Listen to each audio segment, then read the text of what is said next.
Hello aspirants, looking at editorials and question bank for 24th November. The first editorial in the Hindu newspaper is Restore the Ceasefire. So this is regarding India-Pakistan relations and the 2003 ceasefire agreement which was finalized in November 2003 and the violations of which we are seeing in Jammu and Kashmir across the LOC and in the international border to in Jammu and Kashmir has made the entire ceasefire agreement meaningless. So there had been violations earlier too, but presently it has become a daily affair.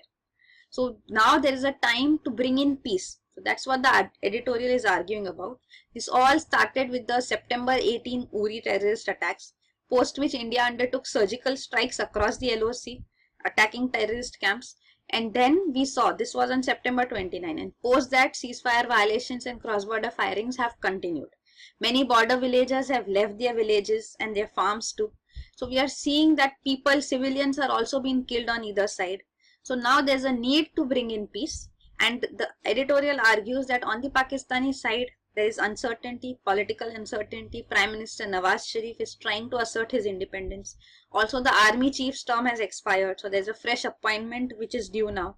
So all these uncertainties in Pakistan make it difficult for them to act, but India is having political stability. It has international standing. So it's high time that we take things forward in the direction of peace.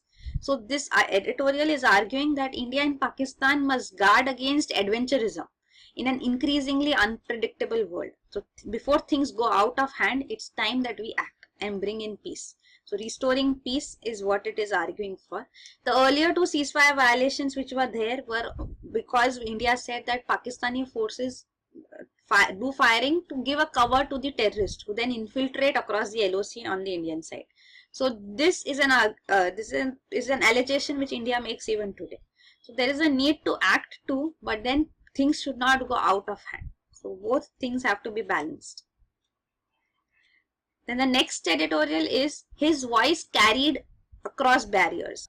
This is regarding Magalampalli Balamurali Krishna, the Carnatic music singer who died recently. So he was a prominent figure, a child prodigy in Carnatic music. The former one which we know about is M.S. Subbulakshmi, who was also a prominent Carnatic music singer.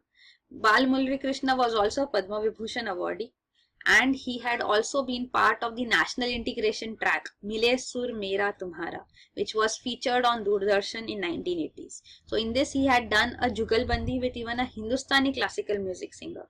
So both the Hindustani and Carnatic music singers had done a Jugalbandi in this. So this was very much admired. So this showed how the southern and northern ragas are also similar.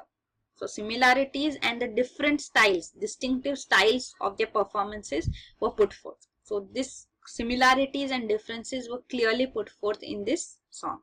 Mile Sur Mera Tumhara. So this Hindustani classical music has various gharanas. Bhimsen Joshi was from Kirana Gharana. We have done the distinction between Hindustani and Carnatic music yesterday. So please refer to that part too. That is the important part actually from this section.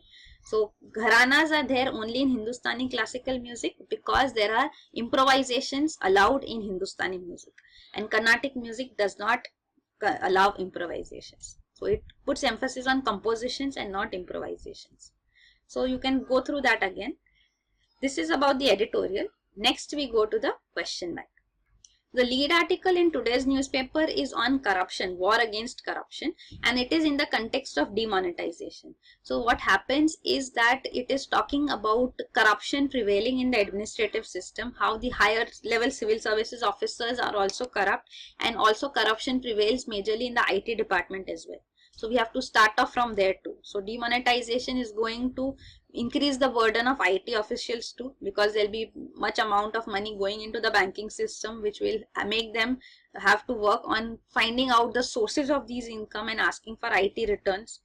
So then there are corruptions at that level. So how will we bring in black money when black money and corruption prevails in administration itself? So this is the question put forth. So, but then not many points come out from that. The question which has been framed based on an article today on contempt of court is, what is contempt of court? How is it treated in countries worldwide? Is the provision essential to uphold decorum of the court? Clearly state your stand with justification. So contempt of court is of two types, civil contempt and criminal contempt. So civil contempt basically means willful disobedience of a judgment or an order of the court or a direction of the court. And criminal contempt means publication by words, written, spoken, through signs, through any representation which is scandalizing the court, which is interfering or prejudicing the due course of action of the court. So these judicial proceedings being interfered in is called criminal contempt. So these are the two types of contempts which India also upholds, and this is under the constitution under article 129. So Supreme Court is said to be a court of record. Every judgment of the Supreme Court is having the effect of an order which has to be adhered to by all lower courts and the entire country. So this itself gives it the power to punish for contempt as well. So these are the articles which give it the power. So now the court may take this action on any contempt suo motu or also on a petition by the Attorney General or on a petition by anybody. But if it is with respect to criminal contempt, then the consent of the Attorney General or Solicitor General in writing is essential. So that is there. So presently now the question is about the recent contempt of court proceedings. So there have been many things said by Mr. Markandeya Katju, who is a former Supreme Court judge himself. So Justice Katju has spoken about things like 90% of Indians are idiots. He has said that Kashmir and Bihar both together should be offered to Pakistan as a package deal.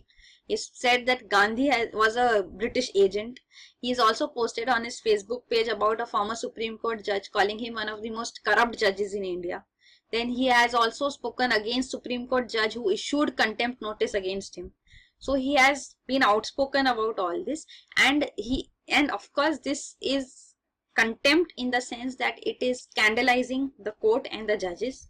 So then what the idea was, this is a colonial legacy. Contempt of court concept comes from Britain, and in that it was felt that if judges are scandalized, then it will be difficult for the people to accept the judgments of these judges. So that is lowering the authority of the court.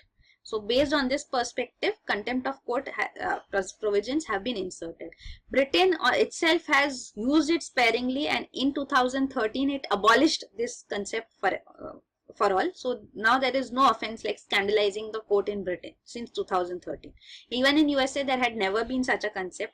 So it said that there is no such provision required, because judges are supposed to be men of fortitude, able to thrive in a hardy climate, who should be able to shrug off contemptuous statements.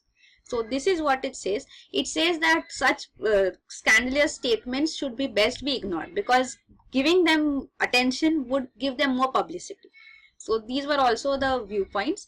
But then presently it is seen that the statements made by Mr. Katju have been taken seriously by the Supreme Court, because you can't allow anybody to speak anything about the court and no action being taken. But then there's a need to balance, because Supreme Court does ignore many statements made, but when it goes overboard, the Supreme Court has to intervene and take an action. So that is what we have seen with Mr. Markandeya Katju too. So let's see what the action the government takes. But there is a need for contempt of court powers, because it is an exception. Of course, free speech is allowed, but that does not mean you can say anything. So even this contempt of court provisions were inserted into the constitution without much debate. So Constituent Assembly also accepted contempt of court provisions. So it is said that silence and steady devotion to duty are the best answers to irresponsible criticism. So that is what the Supreme Court had been doing for long. But then when it is interfering in the dignity and decorum of day-to-day proceedings of the courts, then of course it is required to have power to initiate criminal contempt proceedings against any person who is interfering in its judicial proceedings. So let's see what happens in this case too. But you can take a stand for or against it and write your answer. The article actually was against contempt of court proceedings. So but then it's an open question. If you give your justification, you can put forth your point. So that is it for today. Thank you.